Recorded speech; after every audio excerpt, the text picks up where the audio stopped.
जीना बहुत ही आसान है साथियों। ये प्यार, ये दर्द, ये तकलीफ, ये पीड़ा, ये खुशी, ये सब इसके पैमाने हैं, ये सब इसके पैमाने हैं साथियों।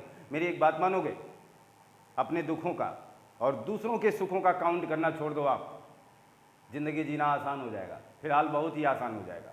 हम दूसरों के सुखों को देख करके काफ़ी ज़्यादा प्रभावित होते हैं, आज से ये नहीं करेंगे, क्योंकि हम एक स्टूडेंट्स लाइफ में, क्योंकि ये हमारा अलग लाइफ है, ये पीरियड समझ लीजिएगा आप साथियों।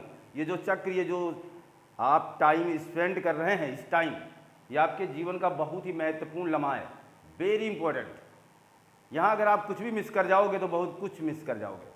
इसका मतलब यहाँ आपको हर पीड़ा, हर तकलीफ, हर इन तमाम बातों से दूर आना है, तमाम बातों से दूर आना है। ये मान के चलना, ये सब लम्हे हैं हमारे जीवन के साथ साथ चलने वाले अंग हैं, कुछ नहीं। इन सब से लड़ना है, इन सब को बाबत पीछे छोड़ देना है, इन सारी जानकारियों को कहीं ना कहीं इकट्ठा रख लेना है। जाने दीजिए सारी बातों को, जाने दीजिए सारे लम्हों को। आइए मुलाकात करते हैं हमारे साथ एशिया महाद्वीप के कुछ महत्वपूर्ण धरोहर के बारे में।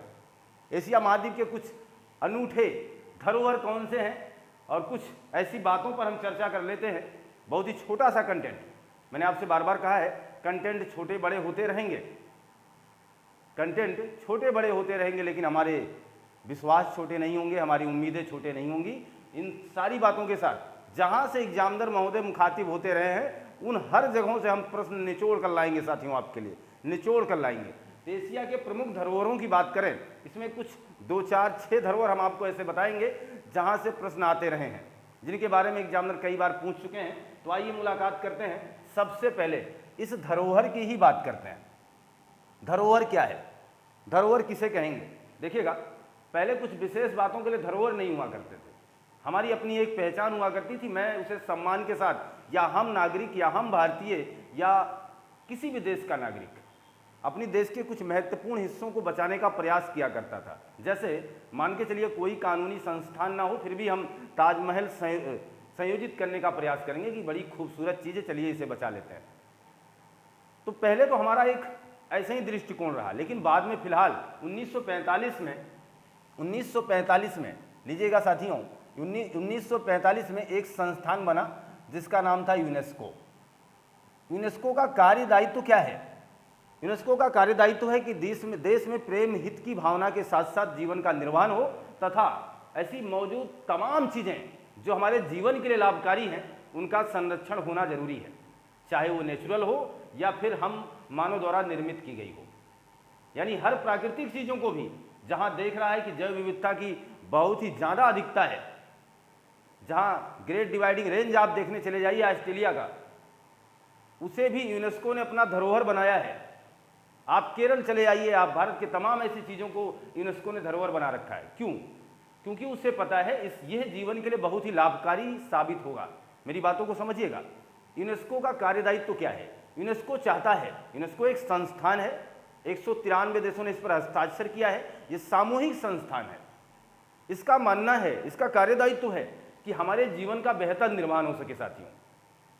हमारे जीवन का मतलब हम पूरे मानवीय जीवन की बात कर रहे हैं, पूरे मानवीय जीवन को ही नहीं, पूरे जीव जो इस धरातल पर, इस धरा पर जीवित हैं, इन सबके लिए यूनेस्को की जिम्मेदारी बनती है कि हम इसे संरक्षित करने का प्रयास करें, ना कि इसे जाने दें। तो उसके लिए जरूरी पहल ये उठाता है। अपनी धरोहर, अगर ये किसी भी चीज़ को अपनी धरोहर या विरासत बना लेता है, तो साथियों वहाँ पर कोई भी मानवीय हस्तक्षेप नामुमकिन समझिए। यानी आप उसमें कोई हस्तक्षेप नहीं कर सकते हैं, अर्थात वो एक धरोहर है, उसको वो इसकी जिम्मेदारी है। तो यूनेस्को देखिए 1945 में बनाई गई एक संस्थान है जिसका मुख्यालय पेरिस में है, जिसका मुख्यालय पेरिस में है। ये मानवीय जीवन के संरक्षण के लिए बनाई गई है। मानवीय जीवन के साथ साथ ये तमाम प्रकार की जीवों के संरक्षण हेतु, हमारी प्राकृतिक आपदाओं से हमें बचाने हेतु, हमारे तमाम प्रकार की संरक्षण करने के लिए इस संगठन का अभिप्राय रहा है। इसकी स्थापना हुई 1945 में। इसका मुख्यालय है पेरिस में साथियों। जी हाँ, इसी कड़ी में हम आपको बताना चाहते हैं, एक स्वर्ग का मंदिर है। लीजिए, स्वर्ग का मंदिर, ऐसा कोई मंदिर हो सकता है क्या? जी हाँ, हो सकता है। स्वर्ग का मंदिर ये आपको मिलेगा चीन में। ये एक प्रकार की शाही इमारत है साथियों, शाही इमारत। इसका मतलब समझना, हर दृष्टिकोण को हम साझा करने आए हैं। आपसे मुलाकात की है तो ये जाया नहीं जाएगा। शाही इमारत का मतलब क्या हुआ? इसके बनावट कुछ शाही अंदाज में होंगे, अलग नक्काशियाँ होंगी लकड़ी की, पत्थरों की, है ना, ऐसी तमाम प्रकार की सजावट इसके साथ की गई है। स्वर्ग का मंदिर इसे इसलिए कहा जा रहा है क्योंकि इसमें शाही खजाना है। कैसा खजाना है? शाही खजाना है साथियों, और जिसका निराकरण आज तक नहीं हो पाया है, जिसे कोई आज तक निकाल नहीं पाया इस खजाने को। इसलिए इस अद्भुत रहस्य को देखिए, क्या क्या पर्दा अभी भी है जमाने में, और हम लाख मेहनत करते रह गए वैज्ञानिक युग में, लेकिन नहीं हटा सके उस पर्दे को, नहीं हटा सके उस रहस्य को। आज भी ऐसी तमाम चीज़ें हैं। तो शाही खजाने का आज तक पता नहीं है। फिलहाल ये माना जाता है कि इस मंदिर में शाही खजाना है। ये स्वर्ग का मंदिर है। यहाँ अतीत काल में, यानी बहुत ही पहले, यहाँ देवी देवता निवास किया करते थे, और चीन के कुछ जो धार्मिक ज्ञाता थे या विद्वान थे या उसके जानकार थे, वो देवी देवताओं के साथ रह करके अपने जीवन का निर्वहन किया करते थे और सामूहिक रूप से समाज का संचालन किया करते। साथियों, कितनी अद्भुत पेशकश है ना। इसकी बनावट को, इसके संरक्षण को, इसके तौर तरीकों को देख करके, तमाम बातों को ऐसा देख करके यूनेस्को ने इसे अपनी धरोहर बना लिया। किसने बना लिया? धरोहर अगर लिख दूंगा साथियों तो समझ जाना यूनेस्को ने इसे अपना धरोहर बनाया है। मैं यूनेस्को की बात पहले लिख चुका हूँ, इसलिए बार बार यूनेस्को कहना कोई उचित नहीं होगा। आप समझदार हैं, अब अभी बातें समझ सकते हैं। यूनेस्को ने इसे विश्व धरोहर बनाया है। आप एक बात समझिएगा, 2.76 वर्ग किलोमीटर फैला है। सोचिए कितनी चौड़ाई में है, कितनी किलोमीटर में, 2.76 वर्ग किलोमीटर में ये फैला हुआ मंदिर है। और आपको मिलेगा कहाँ? बीजिंग में।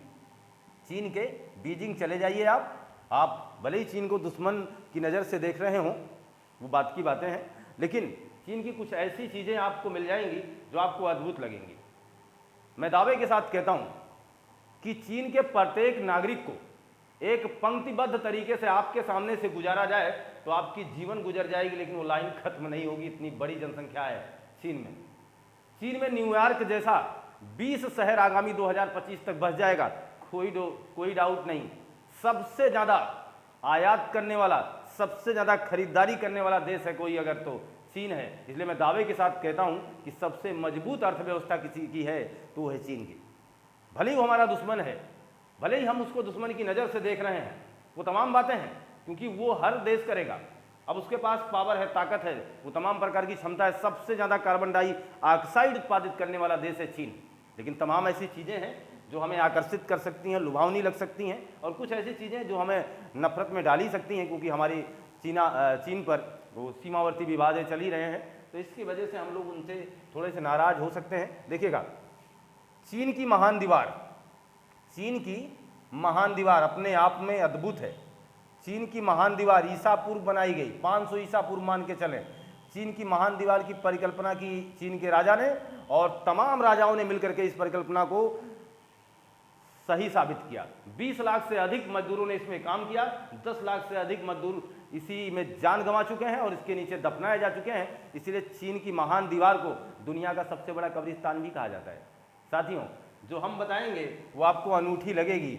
दुनिया का सबसे बड़ा कब्रिस्तान, दुनिया का सबसे बड़ा कब्रिस्तान, ये है चीन की दीवार। दुनिया का सबसे बड़ा कब्रिस्तान है, विश्व की सबसे बड़ी दीवार है, विश्व की सबसे बड़ी दीवार है। बाहरी आक्रमणकारियों से बचाने के लिए चीन ने यह दीवार बनाई थी, चीन के राजाओं ने यह दीवार बनाई थी। कई राजाओं ने मिलकर के इस महत्वपूर्ण दीवार का निर्माण किया है। 20 लाख से अधिक मजदूरों ने काम किया है। 10 लाख से अधिक मजदूरों ने यहीं जान गंवाई है और इसी के नीचे उन्हें दफना भी दिया गया है। जिस उद्देश्य से चीन की इस महान दीवार का निर्माण किया गया था साथियों, आपको पता भी चल गया होगा क्यों किया गया था। क्योंकि चीन अपनी रक्षा करना चाहता था बाहरी आक्रमणकारियों से। फिलहाल हमेशा ये बात संभव नहीं होगी। चंगेज खान आता है और इस दीवार को तोड़ भी देता है और चीन पर आक्रमण भी करता है साथियों। फिलहाल लेकिन फिर भी तमाम ऐसे आक्रमणकारी जो छोटे मोटे आए होंगे वो इसमें उलझ गए होंगे, ये बात पक्की है। 1978 में इसकी गरिमा को देखते हुए, इसकी महानता को समझते हुए, इसको एक अद्भुत नज़ारा समझते हुए यूनेस्को ने इसे विश्व की धरोहर में शामिल कर लिया। यूनेस्को ने कहा कि हम इसका संरक्षण करेंगे, इसे भी बचा रहना चाहिए। इतनी अद्भुत चीज़ें दुनिया में बहुत ही कम बनाई जाती हैं। 7 आश्चर्यचकित चीज़ों में ऐसे ही कम शामिल चीज़ें हो पाती हैं साथियों। हमारी बातों को आप समझ पा रहे हैं। तो चीन की दीवार अपने आप में एक अनूठी दीवार है। अनूठी दीवार का मतलब बहुत बड़ी दीवार है और ये दुनिया की सबसे बड़ी दीवार है। सोचने वाली बात है कि कोई कैसे कर सकता है, कोई कैसे कर सकता है। और इस पर आप ये मान के चले 10 सैनिक क्रमबद्ध तरीके से यानी लाइन टू लाइन चल सकते हैं, इतनी चौड़ाई इसकी है, तो मजाक बातें नहीं है। और आप जगह जगह इसकी ऊंचाई बहुत ही ज़्यादा पाएंगे, कहीं कम पाएंगे, फिलहाल लंबी है, ये मान के चले। यूनेस्को ने इसे भी विश्व धरोहर में शामिल किया। चीन की दीवार के बारे में हमारी बातें हो चुकी हैं, चीन में पाई गई और ये क्लियर है। और कुछ लोगों का मानना है कि ये अंतरिक्ष से दिखाई भी देती है, लेकिन इस बात में कितनी सच्चाई है वो हम नहीं जानते। लेकिन फिलहाल इतनी बातें हैं कि अंतरिक्ष से चीन की दीवार दिखाई देती है, शायद मे भी, देखा नहीं हमने। और कुछ लोगों का कहना नहीं, ऐसा नहीं हो सकता है। आगे देखा जाए तो यहाँ तक की बातें क्लियर है। अब हम बात करें दाम्बुला की। दाम्बुला, दाम्बुला क्या है? दाम्बुला एक स्वर्ण मंदिर है साथियों, सोने का मंदिर है। लीजिए, दाम्बुला एक स्वर्ण मंदिर है। वैसा मत सोच लेना कि इसके हर ईंट सोने के बने हुए हैं। दाम्बुला स्वर्ण मंदिर ये है आपके श्रीलंका में, श्रीलंका में। और कितना पुराना है? 2700 साल पुराना है साथियों, 2700 साल पुराना, मजाक बात नहीं है। और इसमें मूर्तियों की संख्या सुनकर के आप हैरान रह जाओगे।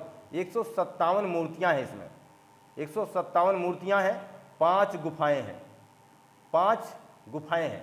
ये कहने के लिए काफ़ी है कि मैं कितना अनूठा, मैं कितना अद्भुत हूँ। दाम्बुला का स्वर्ण मंदिर फेमस है, सोने का मंदिर है। इसके अंदर आप ये मान के चलते सोने जैसी प्रमुख धातु का बहुतायत प्रयोग किया गया है। ये माना जाता है कि रावण कभी ना कभी इस मंदिर से ताल्लुकात रखता रहा होगा। इसका निर्माण शायद रावण के समय में हुआ रहा हो, लेकिन 2700 साल पुरानी बात अगर कर रहे हैं तो रावण शायद इस समय नहीं थे। 2700 साल बहुत ही पहले रावण की बातें हैं, 5000 साल मान के चलें, लेकिन ये 2700 साल की बात कर रहे हैं, इसलिए इसका मतलब थोड़ा सा मिथक साबित होता है। लेकिन लोगों का मानना है कि रावण के ही वंशजों ने इसका निर्माण कराया है अपने पूर्वज की याद में, शायद ऐसा हो सकता है। क्योंकि रावण सोने का बड़ा शौकीन था, आपको पता है, सोने की लंका थी उसकी, सोने की लंका थी, तो सोने का मंदिर कोई बहुत बड़ी बात नहीं थी।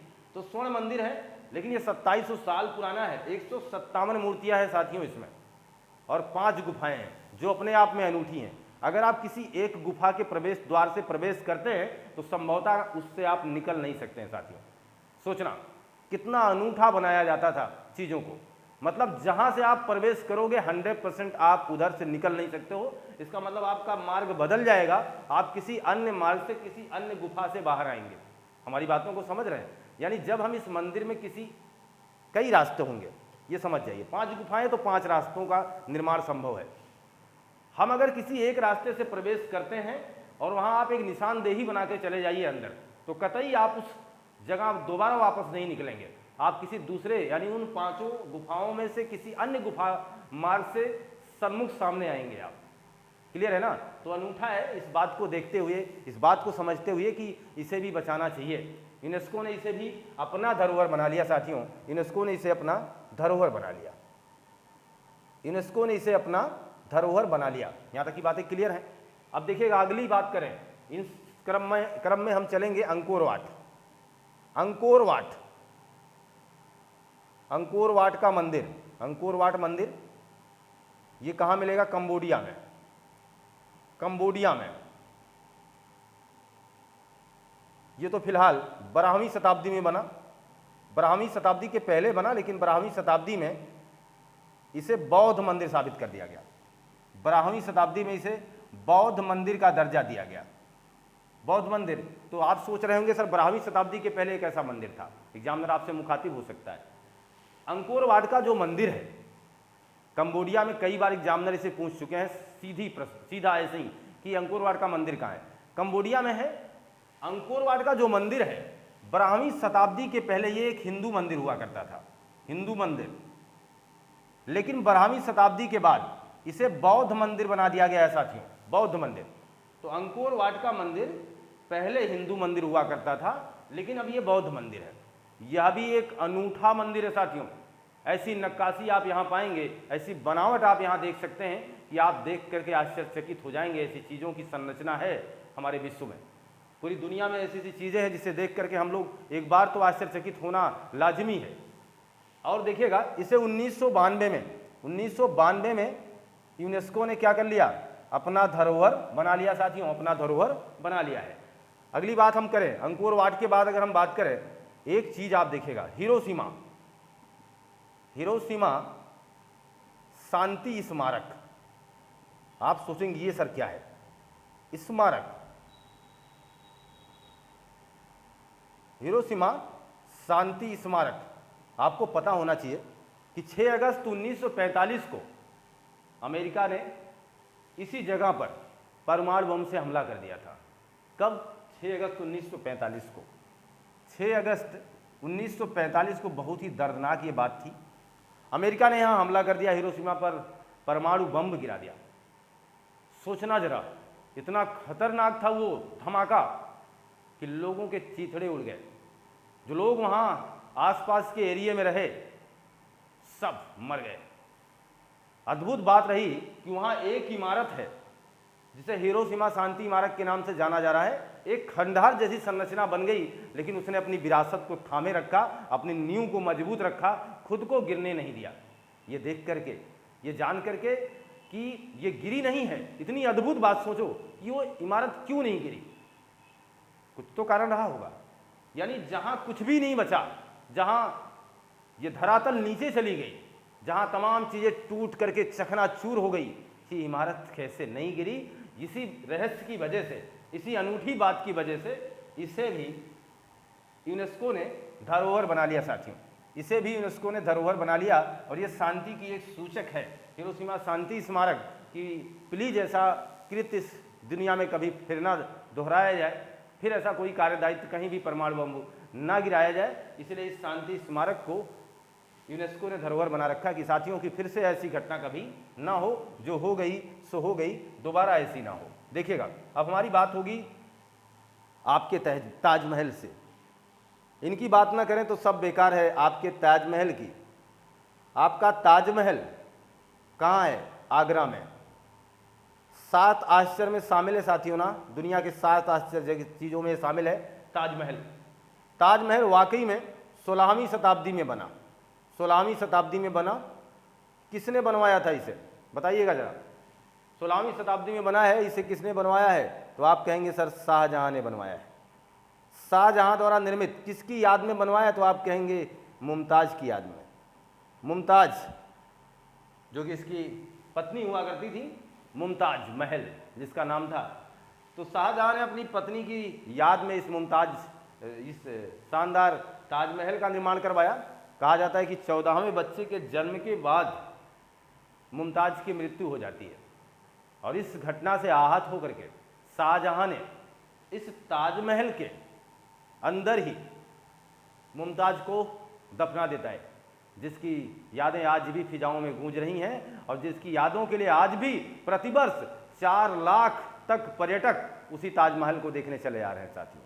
देश विदेश से देखने के लिए चले आ रहे हैं, जहां बच्चों का कोई शुल्क नहीं होता, लेकिन अगर आप वयस्क हैं तो अच्छा खासा रेट भी देना पड़ता है आपको ताजमहल को देखने के लिए।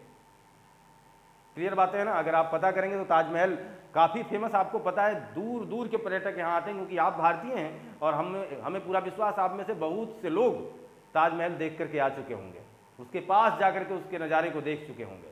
जी हाँ, तो शाहजहां ने मुमताज़ की याद में उस ताजमहल का निर्माण करवाया था और इतनी अद्भुत चीज़ को देख करके यूनेस्को ने इसे भी विश्व धरोहर बनाया हुआ है साथियों। विश्व धरोहर बना लिया है। और कब बनाया है? तो ये शायद क्या, मे भी नहीं, कन्फर्म है 1983 में इसे विश्व धरोहर का दर्जा दे दिया था यूनेस्को ने। यहाँ तक की बातें क्लियर है साथियों। मेरा केवल कहना इतना था कि ये तमाम ऐसी चीज़ें हैं जिन्हें जानकारी के लिए आपको समाहित करना चाहिए। धरोहर उसे बनाया जाता जो कुछ ना कुछ आश्चर्यचकित हो या अद्भुत चीज़ें हों, उनको धरोहर बना लिया जाएगा। जैसे आप चले जाइए किकांकू, ये एक मंदिर है, किकांकू मंदिर है ये साथियों। आपको कहाँ मिलेगा? जापान में।